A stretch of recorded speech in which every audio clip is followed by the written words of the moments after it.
बिजली की मांग के दबाव के बीच ट्रांसफार्मर को बचाना बिजली विभाग के अधिकारियों के लिए मुश्किल होता जा रहा। ट्रांसफार्मर नियमित रूप से विद्युत की सप्लाई करते रहे, इसके लिए विद्युत विभाग के अधिकारी अलग अलग तरह के उपाय कर रहे हैं। गांधी कॉलोनी बिजली घर ने एक नया प्रकार करते हुए पानी के फव्वारे चलाकर ट्रांसफार्मर को ठंडा करने का फार्मूला निकाला।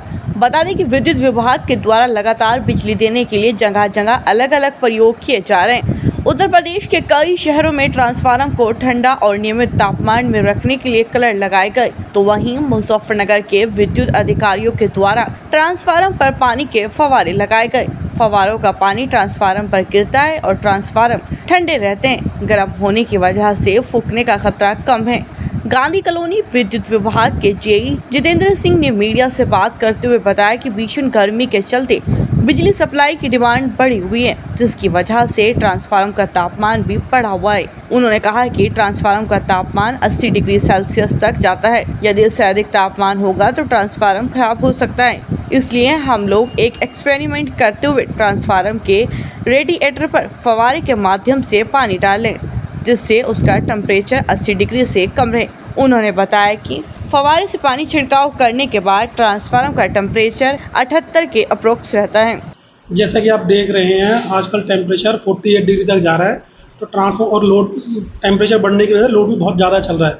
तो इस वजह से ट्रांसफार्मर की भी एक कैपेसिटी होती है लोड की, वो 80 डिग्री सेल्सियस तक जनरली डिज़ाइन होते हैं, और उससे ऊपर इसका ऑयल का टेम्परेचर जाता है तो ट्रांसफार्मर ट्रिप कर सकता है और ख़राब होने के चांसेस रहते हैं। इसलिए टेम्परेचर 80 डिग्री तक ना जाए, इसके लिए हम लोग उसे एक एक्सपेरिमेंट टाइप करके ट्रांसफार्मर के रेडिएटर में पानी डाल रहे हैं फव्वारे के थ्रू, जिससे कि उसका टेम्परेचर 80 से कम रहे और उपभोक्ता को निर्बाध विद्युत आपूर्ति की जा सके। नहीं, हम कोशिश कर रहे हैं ट्रांसफार्मर ख़राब ना हो। अगर ट्रांसफार्मर ख़राब होता है तो सप्लाई 3-4 दिन के लिए बाधित हो जाएगी। हम नहीं चाहते इस उपभोक्ता को हमारी सप्लाई 3-4 दिन बाधित रहे, क्योंकि गर्मी बहुत ज़्यादा हो रही है।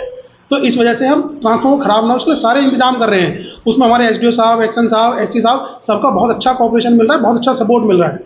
और जगह का तो मुझे आइडिया नहीं है, लेकिन जो मुझे ठीक लगा, जैसे हमारे को इंस्ट्रक्शन मिली ऊपर से, वैसा हम काम कर रहे हैं, जिससे मेंटेनेंस का टाइम जो है बहुत कम किया जा सके और उपभोक्ता को बहुत अच्छी विद्युत सप्लाई दी जा सके। जैसे कितना लाभ हुआ है अभी हम देख रहे हैं तो अभी हमारा टेम्परेचर 82-83 डिग्री सेल्सियस तक चला जाता था, लेकिन ये छिड़काव करने के बाद वो 76-78 के अप्रॉक्स रह रहा है, 80 तक क्रॉस नहीं कर रहा है। जी, कूलर लगाना भी एक तरीका है जिससे कि टेम्परेचर को मेंटेन किया जा सके।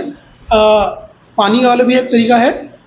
अगर इसके बाद भी टेम्परेचर ठीक नहीं होता है या टेम्परेचर की लिमिट बढ़ती है थोड़ी सी, तो हम कूलर लगाने के बारे में भी सोचेंगे।